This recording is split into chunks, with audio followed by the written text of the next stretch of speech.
1637 primary school बचे। तो बताइए लगभग 500 प्राइमरी स्कूल आपके आगरा में बंद हो गए। ये है उसका ग्राफ। और कहीं गलत हम बोल रहे हो तो जरूर हमारे पत्रकार साथियों हमारे खिलाफ चलाना। हम पीडीएफ भेज देंगे सबको, हम पीडीएफ भेज देंगे उसकी सबको। और जन स्वास्थ्य, पब्लिक हेल्थ, जो स्वास्थ्य है जिसमें हमारा गरीब निर्भर करता है, आसपास के लोग भी यहाँ पर इलाज कराने आते थे।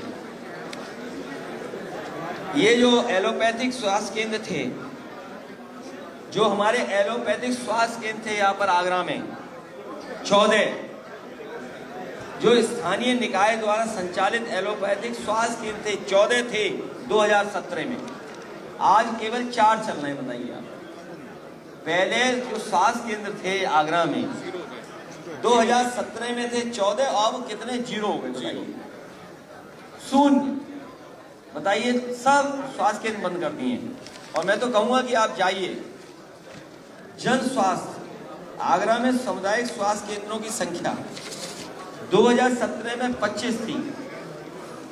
जो स्वास्थ्य केंद्र से पीएससी जो चल रहे थे, जहाँ गरीब अपने पास इलाज पा सकता था, जो आगरा में सामुदायिक स्वास्थ्य केंद्रों की संख्या 2017 में 25 थी, अब 18 कर दिए, 7 ही खा गए। इसी तरह आगरा में निजी एलोपैथिक स्वास्थ्य केंद्रों की संख्या 354 से बढ़ा करके 167 हुई है।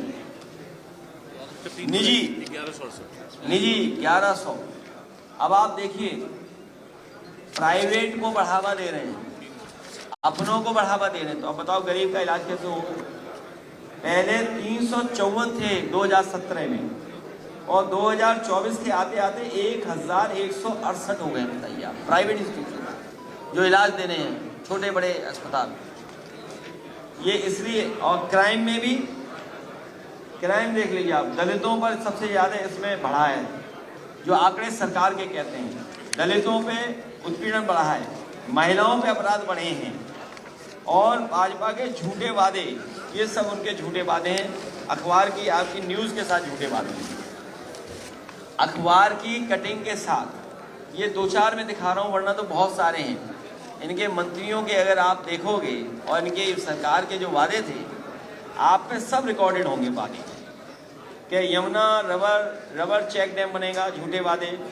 डबल इंजन की भाजपा सरकार में यमुना पर रबर डैम बनाना, बैराज बनाना, बजट आया, पैसा लैप्स हुआ, और आखिर में प्रोजेक्ट ही रद्द हो गया। ये प्रोजेक्ट समाजवादी सरकार में था, ये चेक डैम बनाने का, रबर डैम बनाने का, वो भी खत्म हो गया। जो बजट दिया था 350 करोड़ रुपए, वो खत्म हो गया। अखबारों की न्यूज़ भी लगाई है। हालांकि हमारे मुख्यमंत्री जी दूसरी दुनिया के आदमी, छत्रपति शिवाजी महाराज म्यूजियम, हमें कोई शिकायत नहीं, लेकिन उनकी माँ जीजाबाई, उनके भी सोने की प्रतिमा लगाएंगे इसमें। जब कभी भी इस म्यूजियम में कोई आएगा तो सबसे पहले माँ को देखेगा। और ये वर्ल्ड क्लास म्यूजियम बनने जा रहा था। ये मुगल म्यूजियम तो नाम था, और मुगल म्यूजियम नाम इसलिए भी था क्योंकि उस समय की बनाई हुई चीजें, और जो हिंदुस्तानियत है, जिसमें हमने एक दूसरे को सिखाया है। मान लीजिए कारोबार था, कारीगर थे, आर्किटेक्चर था, खाना था, पहनावा था, कुछ हमने सीखा, कुछ उन्होंने सिखाया। यही हमारे हिंदुस्तान की असलियत है, और वही हिंदुस्तानियत का सेंटर बनने जा रहा था। और दुनिया का one of the best architecture को हम लोग लेके आए थे, उसको भी इन्होंने खत्म कर दिया। वो वैसा ही का वैसा खड़ा होगा, नाम बदल दिया, 3 वर्ष से काम बंद है। और हम लोगों ने, वो भी सब अखबारों की कटिंग आप लोगों की है, आप लोगों की न्यूज़ वगैरह हैं जो आप लोगों ने समय समय पर चलाई। नोटबंदी का असर आगरा की लेदर फुटवेयर इंडस्ट्री पर बड़े पैमाने पर झटका लगाता है। वो नंबर्स हैं, ये सब आपको पीडीएफ में दे देंगे कि किस तरीके से इंडियन एक्सप्रेस की रिपोर्ट के अनुसार नोटबंदी के केवल आगरा में मिलाकर 10,000 फुटवेयर निर्माण इकाइयां थीं, जो अब कम हो गई हैं। अब कम हो गई हैं। सोचिए, 30 से 35% आबादी फुटवेयर इंडस्ट्री के निर्भर थी। 5 लाख लोगों को रोजगार देता था। अब उस पे भी संकट छा गया है इनकी सरकार में। मैं अपने प्रेस के साथियों को धन्यवाद देता हूँ।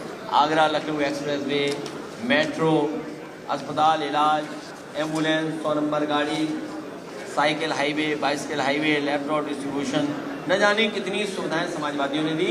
आने वाले समय आगरा का ताजमहल जिस तरीके से दुनिया में जाना जाता है, आगरा शहर का इंफ्रास्ट्रक्चर, सड़कों पे जाम न लगे, कंजेशन न हो, टूरिस्टों को सुविधाएं मिले, टूरिस्टों के लिए और अपने यहाँ के टूरिज्म को बढ़ावा देने के लिए ट्रेनिंग इंस्टीट्यूट बनानी पड़े, फूड के लिए ट्रेनिंग इंस्टीट्यूट बनानी पड़े, स्किल डेवलपमेंट, स्किल बढ़ाने के लिए नई तरीके से काम करना पड़े, एमएसएमई को सपोर्ट करने के लिए अगर हमें विशेष पैकेज देना पड़ेगा तो अपने कारोबारियों को बढ़ावा देने का काम करेंगे। सर, आज भूपेश चौधरी ने आगरा में सरकार के 12 साल पूरे होने पर रिपोर्ट कार्ड पेश किया है और कहा है कि व्यापारियों के हित के लिए, व्यापार बढ़ाने के लिए सरकार काम करे। जैसे ही समाजवादियों का इंडिया विजन का कार्यक्रम होता है, उनके मंत्री निकल पड़ते हैं और कभी उनसे पूछना उन्हें कौन सा विभाग मिला है।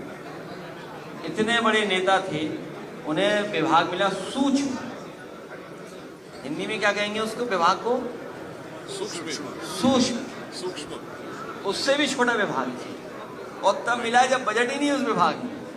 तो आप सरकार से पूछिए कि आपने 500 प्राइमरी स्कूल क्यों बंद कर दिए, बताओ आप बताइए, प्राइमरी स्कूल क्यों बंद कर दिए आपने, सरकारी पीएससी